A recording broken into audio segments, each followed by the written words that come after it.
Matagumpay na dinistribute ng Honda ang mga bagong unit nito kagaya na lamang ng Honda Click 125 version 3 na siyang pinaka-huling dinala sa Pinas nitong mga nakaraang buwan. Ito ang smaller brother ng Honda Click 160 na kakalapag lang din sa Pilipinas nitong nakaraang taon lang.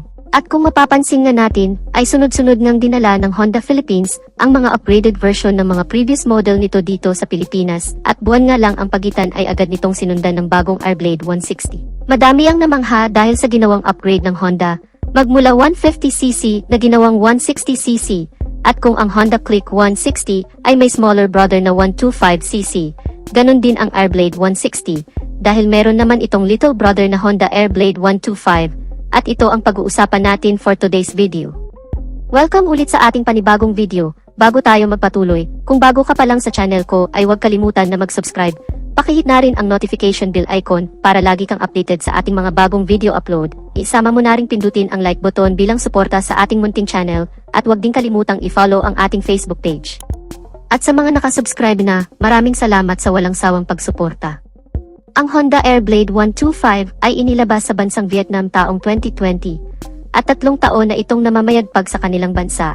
Ngayon alamin natin ang advantages ng features at specifications ng scooter na ito. Umpisahan na agad natin sa pinaka-heart ng motor, ang kanyang engine. Ang bagong Honda Airblade ay mayroong 125 cubic centimeter na engine displacement, single cylinder, single overhead cam, 4-stroke, at ito ay equipped with ESP Plus engine o Enhanced Smart Power Plus, therefore ito ay naka 4 valves. Mas ahead ito compare sa Honda Click 125 na meron lamang 2 valves at ESP. Mapunta naman tayo sa kanyang engine performance. Ang Honda Airblade 125 ay kayang mag-produce ng maximum power na 11.6 horsepower at 8,500 RPM at nakakapagbigay naman ito ng maximum torque na 11.3 Nm at 6,500 RPM.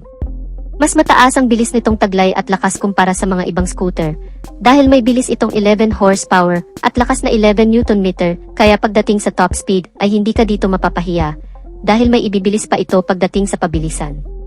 At kung akyatan naman ang labanan ay mas malakas ito ng bahagya at hindi ka nito bibiguin pagdating sa uphill. Meron naman itong bore na 53.5mm at may stroke naman na 55.5mm at meron naman itong compression ratio na 11.5:1.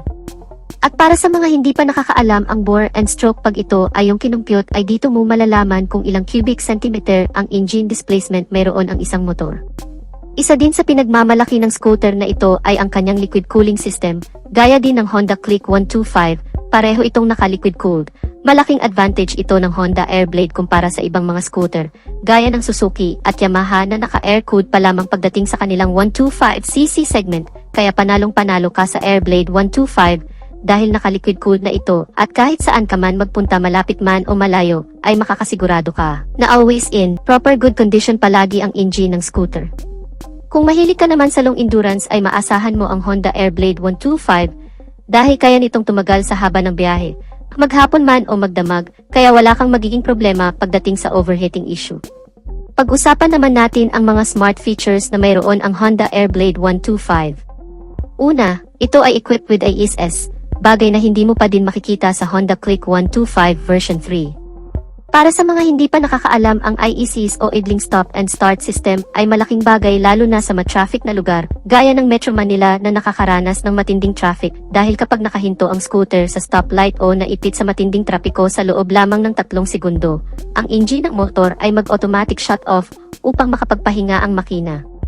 At ang pinaka-main purpose nito ay pigilan ang nasasayang na gasolina habang nakahinto ka sa traffic. Dahil kung wala ang ISS, ang motorsiklo ay patuloy pa din sa pagkonsumo ng gasolina kahit nakahinto na at nakabase pa kung ilang minuto nakatigil ang scooter. Kaya mas madami na din itong maibubuga na emisyon na nakakasira sa ating kapaligiran. Kaya mayroon itong ISS para pababain ang fuel consumption at emission sa mga traffic situation. Pangalawa, ito ay equipped with CBEs. Ang combination braking system ay mas reliable gamitin kumpara sa standard brake lamang dahil ang kagandahan ng CBEs pag pinihit mo ang front or rear brake. Alinman sa mga ito ay magsasabay ng bahagya upang maibigay ang balancing braking power na kinakailangan ng scooter kapag ninais mong huminto, kaya malaking bagay din ang pagkakaroon ng combination brake kesa sa standard brake at pareho lang din ito ng sa Honda Click 125. Pagdating sa braking system setup, Equipped naman ito ng hydraulic single piston single disc sa harap, at ang ganda din ng kanyang mags wheels na mayroong single spoke stars design at gumagamit naman ito ng mechanical leading trailing o drum brake at pareho lang din ito sa Honda Click 125 na naka-drum brake sa likod.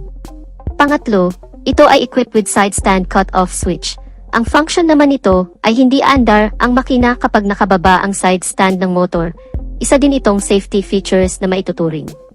Pang-apat, ito ay equipped with USB charging port. Ngunit pareho lang ito ng kanyang big brother na Airblade 160 na nasa ilalim ng upuan located ang USB, bagay na hindi masyado nagustuhan para sa ibang riders gaya ng mga mahilig mag-long rides na kinakailangan naka-charge palagi ang cellphone para sa magdamag na paggamit ng GPS. At sana sa next version ng Airblade ay ilipat na nila ang USB location, gaya ng sa Honda Click 125 na nakalagay ang USB port dito sa harapan kaya ito ay easy access para sa isang riders. Panglima, ito ay equipped with smart keyless system. Yes, hindi na ito gumagamit ng mechanical key at lahat ng version ng Honda Airblade 125 ay keyless na. Wala silang nilabas na standard key version, lahat ay naka-keyless na. Ang kagandahan naman kapag naka-smart key ay syempre effortless na ang pag-on and off sa scooter. Dahil pa remote ka na lang pagbubuksan mo ito, kaya ito ay very secured at mayroon na din itong answer back system at anti-theft alarm na dagdag security assurance, bagay na kapaki-pakinabang sa lahat ng mga Honda users. Mapunta naman tayo sa kanyang suspensions. Sa harap ito ay naka-telescopic fork at meron naman itong dual shock absorber dito sa likod.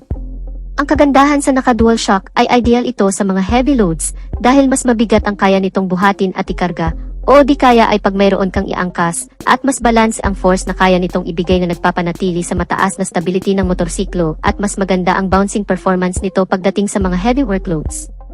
Meron naman itong fully digital dashboard na very detailed at lahat ng information ay makikita mo dito. Ang kagandahan din nito ay meron na itong built-in voltmeter para sa battery health monitoring. Ang sukat naman ng gulong nito sa harapan ay 80/90/14 at sa likuran naman ay 90/90/14 all tubeless. Pagdating naman sa lighting system magmula headlight, daytime running light, tail light, at turn signal lights ay naka-full LED na lahat. Meron naman itong fuel tank capacity na 4.4 liters at ang kagandahan ng kanyang fuel tank ay nasa harapan kaya less hassle na din dahil hindi mo na kailangan buksan ang upuan para magpagasolina. Isa din ito sa kanyang advantage dahil ang kanyang underseat storage ay mas malaki dahil nga nasa harap na ang kanyang fuel tank, kaya ang lawak ng kanyang compartment at kasya na dito ang isang full face na helmet. Meron naman itong fuel consumption na 50 km per liter. Very user-friendly naman ang kanyang ground clearance na merong 141 mm at meron naman itong seat height na 775 mm kaya swak ito sa height ng mga Asian na may average height lamang. Therefore, kayang-kaya itong imaniobra ng 5'2" ang height pataas at kung usapang top speed naman, base sa mga Vietnamese users, ito ay umaabot ng 115 km per hour. May bigat naman itong 113 kilograms. Last but not the least, ang bagong Honda Airblade 125 ay nagkakahalaga sa Vietnam ng 41,324,727 Vietnamese dong. At kung i-convert naman sa Philippine peso ito ay nagkakahalaga ng 97,000 pesos mahigit. Sa ngayon ay wala pa tayong solidong basihan kung dadalhin ba ni Honda ang bagong Honda Airblade 125 dito sa Pilipinas.